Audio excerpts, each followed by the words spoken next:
Hindi tayo kumbinsido na kakayanin nilang lumipad ng diretsuhan na ang layo ay 21 kilometers sapagkat ang pinakamalayong bitaw natin dito sa ating mga ibon ay Yo, what's up mga kalapatids? Good evening sa inyong lahat. Welcome back dito sa ating channel Chocobolo of TV. And for today's video, ito nga, umakyat tayo sa ating loop. Time check tayo, 7:14 ng gabi sapagkat ngayon ang araw ng second training ng aming club. So maglo-load tayo ngayon at 2 ibon yung ating ilo-load. Pero bago yan mga kalapatids, sasamantalahin ko yung pagkakataon para i-check yung itlog ng ating mga breeders kung fertile ba o hindi fertile. So samahan nyo ako mga kalapatids, kaya kung hindi ka pa nakapag-subscribe, mag-subscribe ka na at i-hit mo na rin ang notification bell para updated ka sa ating mga ginagawang kwentuhan. So wag na natin patagalin to, tara! Ito mga kalapatids, kinuha natin yung itlog ng ating mga alagang breeder para i-check-in kung merong similya o fertile yung mga itlog nila. Gagawin natin, tatapat natin dito sa ilaw para makita natin. Itong isa kasi 7 days na, yung isa 5 days. Ayos ko lang yung ilaw. So ang gagawin natin, kukunin natin tong itlog dahan-dahan and then itatapat natin dito. Ayan mga kalapatids, sana nakikita nyo. So may mga ugat-ugat. So ibig sabihin yan, ayan, may ugat at may parang dot siya. So fertile yan mga kalapatids. Dahan-dahan natin. Kunin natin yung pangalawang itlog. Ito. Tapat natin. Ayun, kitang-kita.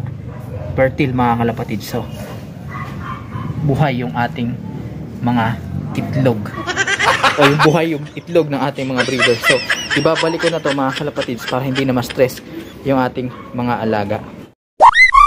Matapos nga nating i-check yung mga itlog ng ating mga breeders, dito naman tayo sa ating flyer slope sapagkat kukunin natin yung ating isasampa sa training ng aming club.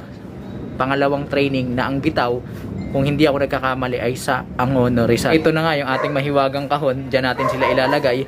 Niready ko na yan kanina sapagkat wala pa tayong talagang training box mga kalapatids, kaya alternative lang yung ginagamit natin. Kaya sana'y mag-subscribe ka na para pagpalain na tayong lahat. So yun mga kalapatids, tara, kukunin ko na sila mga kalapatids. Medyo dinim ko na yung ilaw para hindi na sila masyadong ma-stress, hindi na natin sila masyadong iilawan pa.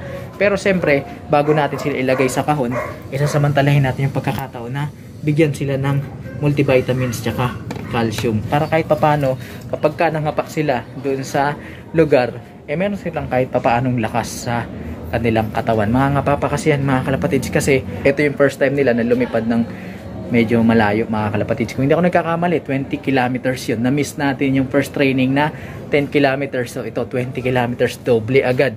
So sana kayanin nila para kung maligaw man sila, at least meron silang lakas, papahinga na sila. Pasensya na kayo mga kalapatids, hindi ko nabibidyohan yung pagkakuha ko sa kanila at pagsusubo dahil ayoko ring ma-stress sila dahil dun sa ilaw ng cellphone na ginagamit namin, dahil medyo sharp yung ilaw nun at baka ma-stress pa yung ating mga alaga. Alright kalapatids, nandito na sila sa loob ng kahon at dadalhin ko na sila sa aming loading station. So sana makauwi sila mga kalapatids bukas dahil sila na lang yung ating inaasahan pagdating sa rondahan dito sa ating loop. Sana makauwi sila mga kalapatids. Meanwhile, update tayo mga kalapatids. Dito na tayo sa loading station. Ito na nga, ipapasok na natin tong ating mga ibon. Pero siyempre, paparegister muna natin yan dito sa ating idol. Ito nga pala yung mga crates, mga kalapatids. Ito, may pusa po. Nag-i-interest. Shout out! Shout out ka pala sa mga players dyan sa Fairview Station. Mag-load na kayo. Ayun, mag-load na daw kayo. Masyado kayo nagpapagabi.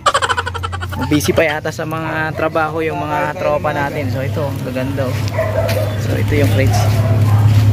So sa mga taga Quezon City dyan na gustong maglaro, welcome kayo dito mga kalapatids. So bukas mga kalapatids, i-update ko kayo sa abangan dito sa ating flyers loop. Alright. One eternity later. Yo, good morning mga kalapatids. So today is abangan day at maaga nga tayong umakyat dito sa ating loop para syempre gawin yung mga bagay-bagay na dapat natin gawin bago tayo pumasok, at syempre para mag-abang dun sa ating dalawang ibon na isinampa doon sa aming club kagabi, na ang bitaw ng training ay sa Angono Rizal. Kung hindi ako nagkakamali, nasa 21 kilometers air distance yon mga kalapatids. At time check tayo, 6:42 ng umaga, bali 12 minutes ahead na nga tayo after ng 6:30 release doon sa Angono Rizal. Angono Rizal, 6:30 release.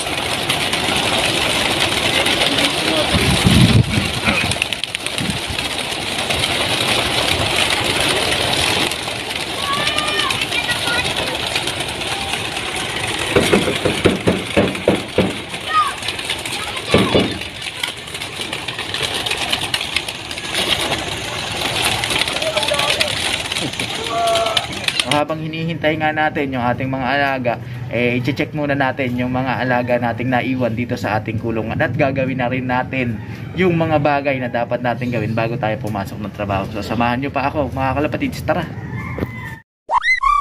Dito naman tayo sa mga breeders natin mga kalapatids, at yan, pasintabi sa mga nag-aagahan. At ayan mga kalapatids, kitang kita meron siyang itlog. So nangitlog na ng second clutch, first egg second clutch itong ating hen. So kinuha ko yung mga inakay natin at nilagay muna natin dito sa ating viewing area sa aviary. O, andyan sila. Samantala dito sinaraduhan natin yan para hindi muna makapasok yung dalawang baratang kulay itim. So hayaan natin silang magbilad doon. At ito, ayan, dyan muna siya kasi nakapede rin yan, di makakalipad yan. Baka pag nahulog, madali ng pusa. Dito naman mga kalapatids yan, lilinisin din natin yan. Naku, dami nating lilinisin ngayon.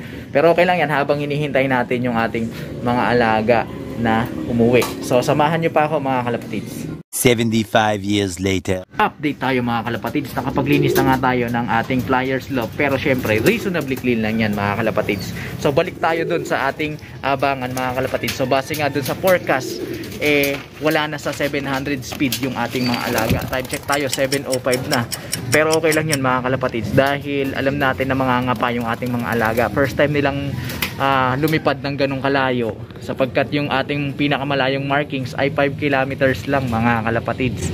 So 20 kilometers, 21 kilometers air distance. So medyo mangangapa yung mga yan. Bagamat meron silang makakasabay, mangangapa pa rin yung mga alaga natin. So hintayin na lang natin silang makauwi mga kalapatids. One eternity later. Update tayo mga kalapatids, 10:04 ng umaga. Napakatindi na ng sikat ng araw at mainit na sa balat. So umuwi nga tayo dito para i-check yung ating mga alaga kung nakauwi na yung ating mga inihagis dun sa Angono Rizal. At mukhang eto, meron na tayong isa mga kalapatids. Ito yung 3 months old na young bird natin. So yung isa na green banded na 6 months old, wala pa rin hanggang ngayon mga kalapatids. So pagka ganitong ang pagkakataon, sinisimulan na natin yung self-evaluation kung ano yung mga naging dahilan bakit nahirapan umuwi yung ating mga alaga. Unang-una na dyan siyempre yung kanilang kakayahan sa liparan. So hindi tayo kumbinsido na kaya nilang liparin ng diretso yung 21 kilometers na yon, sapagkat etong mga ibon natin halos 4 na araw pa lang silang nagre-ranging ng 40 minutes. At ang pinakamalayo nilang liparan sa ating markings or sa ating self-toss sa pagmamarkings ay 5 kilometers mga kalapatids. So siguro nabigla sila doon sa 21 kilometers, kaya medyo nahirapan yung ating mga alaga. Ganun pa man, ang mapagre-relayan na lang nila o yung isang ibon natin na hindi pa umuuwi yung kanyang homing instinct. So pwede siyang magdapo-dapo o mapagod siya, pero wag lang siyang madidisgrasya, wag lang siyang mapapahamak, wag lang siyang huhulihin, makakauwi at makakauwi yung ating mga alaga. So yun mga kalapatids, maraming salamat sa inyong pakikiabang dito sa ating loft sa araw na ito, at patuloy ko kayong i-update doon sa isang ibon natin na hanggang ngayon wala pa dito sa ating kulungan. Kaya kung hindi ka pa nakapag-subscribe, mag-subscribe ka na at i-hit mo na ang notification button para updated ka sa susunod nating kwentuhan. Paki-like and share na rin ang video kung iyong nagustuhan, at suportahan ang ating Facebook page para sa tuloy-tuloy na kwentuhan na kapupulutan ng mga kaalaman. Paano mga kalapatids, hanggang sa muling pagkikita. Paalam.